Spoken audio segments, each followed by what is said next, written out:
Hi guys, this is Rosa Kelly. So I am here today with a technique video for you, and today we're going to be looking at different spines, number of pages, and the gusset. So we're going to be going through all my thinking process before we start setting up a mini album.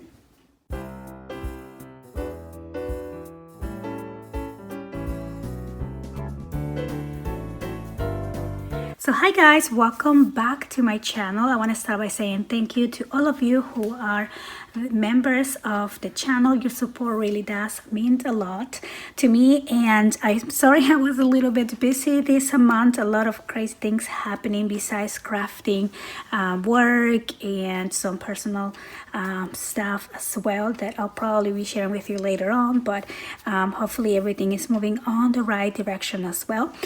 So I was quite busy, but I've been wanting to do this video for the longest time, and basically today we're going to be going over how I set up my albums, what my thinking is before I even start doing a tutorial, what I consider in terms of how many pages I need, what my spacing is between the pages, the gusset, the spine size, and all that good stuff. So I have some examples here to share with you, and also we're going to be doing a little bit of a markup, so you can probably take some notes and just keep it for you, so you can use it as a guide from when you are designing your own albums. So I have here some examples, like I said, and I'm going to show you what I pick and choose. And of course there's so many more others, but I think these are the ones that are most popular, and they can show you probably a little bit more of my thinking process. So I have the Baby Girl first year album. Now this is an 8x8. Now all of these techniques that I'm going to be telling you apply to any size album, even if you do 8x8, 10x10, 6x6, regardless of the size. The thinking process for the spine and the number of pages is the same. So on this album you will see that we have a lot of signatures. We have 6 signature pages here. So a signature will be each one of these, right? And a signature will have 2 sides, sides 1 and 2. So I usually count my pages 1, 2, 3, and 4, 5, and 6, and such. And then I start counting the signatures, which is the 1, 2, 3, 4, 5, 6, and so on. And then these pages here I called my inside cover. So this is the inside front cover, and this is the inside back cover. So usually on my tutorials you will see that type of setup. So let me put this on the side so I can open these. And so on this album, because I want to do a month to month, I want to make sure I always like to do an opening page where we can do either baby shower or ultrasound pictures, and then the baby, because the baby life starts when he or she is a newborn, and we have so many pictures from that day. So then when we get to month 1, we need a whole other area for pictures when the baby turned 1, because she already changed so much, right?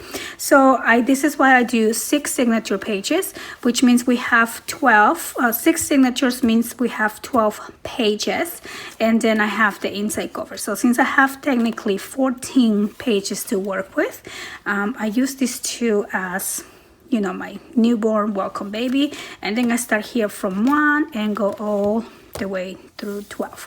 Now because I need so many pages, I don't want to make my spine super large, so I pick the smallest gusset that I use, which is a 1/2 inch gusset.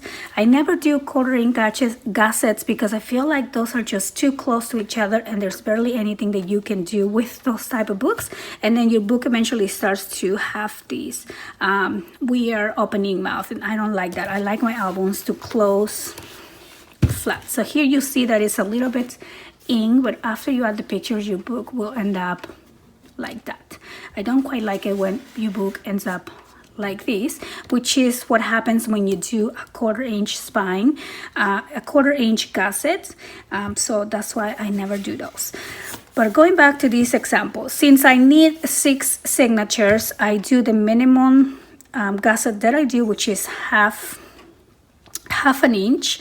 And then when we do half an inch, you also have to consider that you don't have a lot of room to make a lot of dynamic pages. So your page interaction kind of reduces a little bit because you do need to accommodate for those 6 signature pages. So now let me show you the other example here. Now this one has a 3-inch spine. This one over here is 3.5. We'll go over how you decide your spine size based on your number of pages and your gussets in a little bit.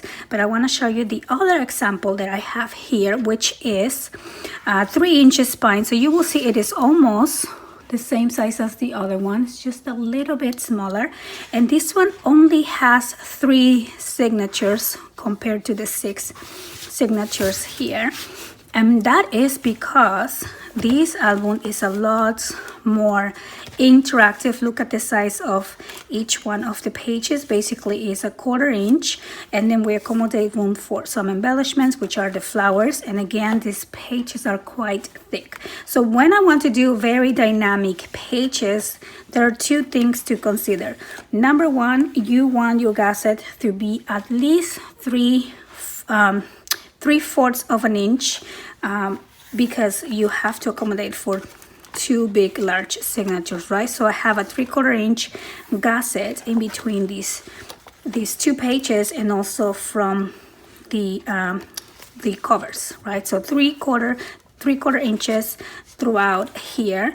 That allows me to have a lot of interaction on these pages. So you see here we have a full waterfall that eventually will expand. Waterfalls tend to expand quite a lot, which is something that, again, you need to consider. This opens up, and then we have, look how many places. So every time you put an area for a picture, just remember this area will double up in size, okay, after you add your picture, of course. And then the second thing that I consider when I want to make a really interactive book like this is, yes, you could add another signature and just make your spine bigger.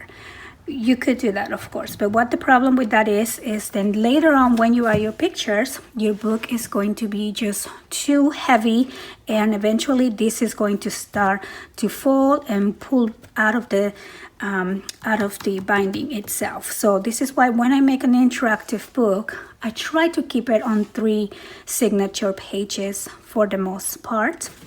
So that is that example. We'll go over how we set up the spine as well. And this other example is quite fun as well because it is a little bit different. I do have, again, the 3 signature pages like that one. And then at the end, I wanted to add a small little folio. So see how after I set up my spine size, like this one, I just simply added another 1/2 inch here. So this last section is 1 whole inch. So you can definitely do that and add some more, I don't know, some more fun elements on the last back. And why is this better than adding 1 more page? It's because adding 1 more page here and making 4 dynamic signatures will create a lot of strain on your spine, and it will eventually pull down, compared to this example where I want another interactive area, but this time this interactive piece is basically connected to the back cover.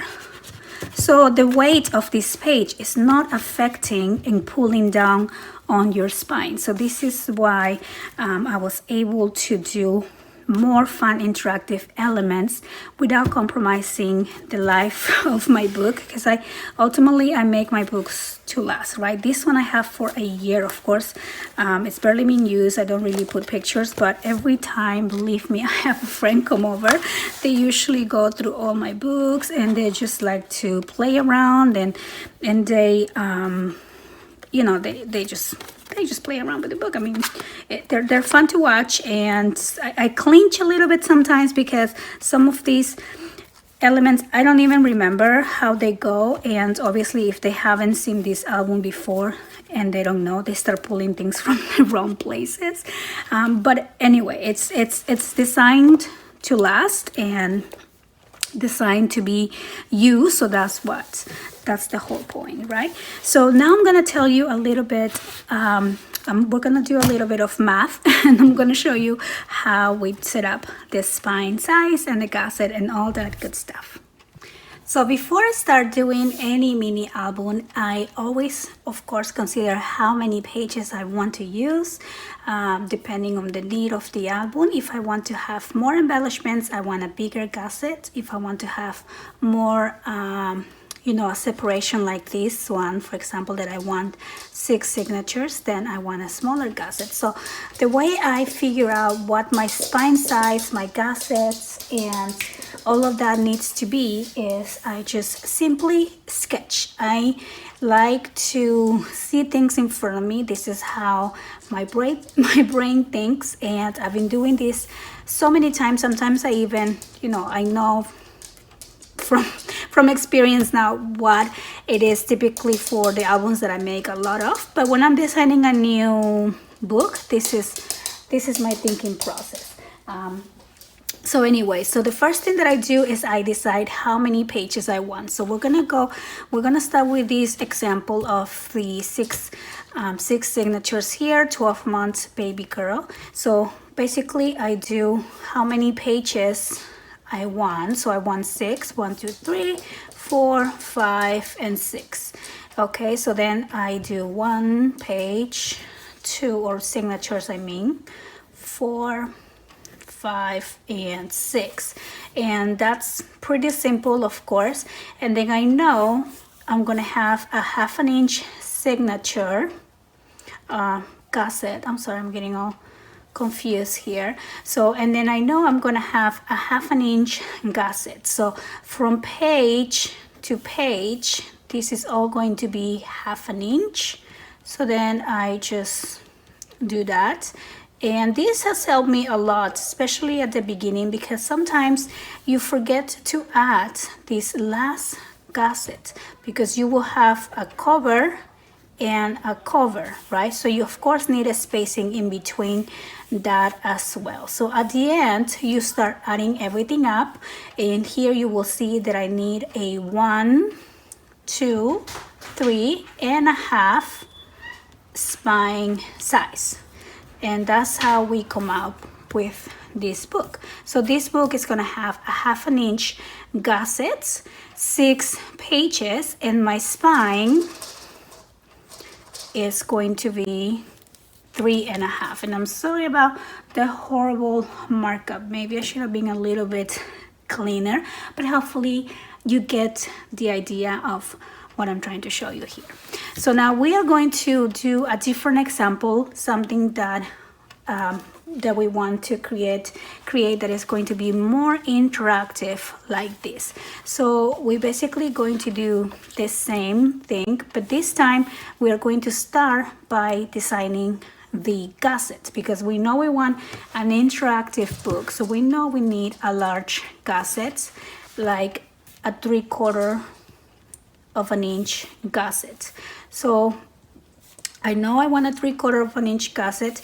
This is my cover and this is my back cover here. So I need to have 3/4 inch gussets, and I'm going to do 3 signature pages. So here's 1, 2, 3, and then here's the back cover. Okay, so again, same thing. So now I have a 3/4 inch, 3/4 inch, and 3/4 inch. And I'm sorry, this is not to scale, but you get the idea. So then I know this is 1.5 and this is 1.5. So then I will need a 3-inch spine for when I do a 3/4 inch gussets, and a lot of room for interactive pages. So that is that example. Now when I look at this one here, this one has a 4-inch spine because we added that extra, and basically what I did there is add a 1/2 inch spine because I want my back cover piece to have a lot of interactive elements. So then, oh, I think this is 3.5, not a 4. So then basically I would just add that to my spine, right? Let me know if you find this video helpful, and maybe we can probably do another one on how I set up the covers and the inside pages, and because I do different rules for different sizes. So anyway, let me know if you would like to see something like that. And again, I want to thank you so much for your support to my channel. That really means a lot, and I'll see you on the next video. Bye bye.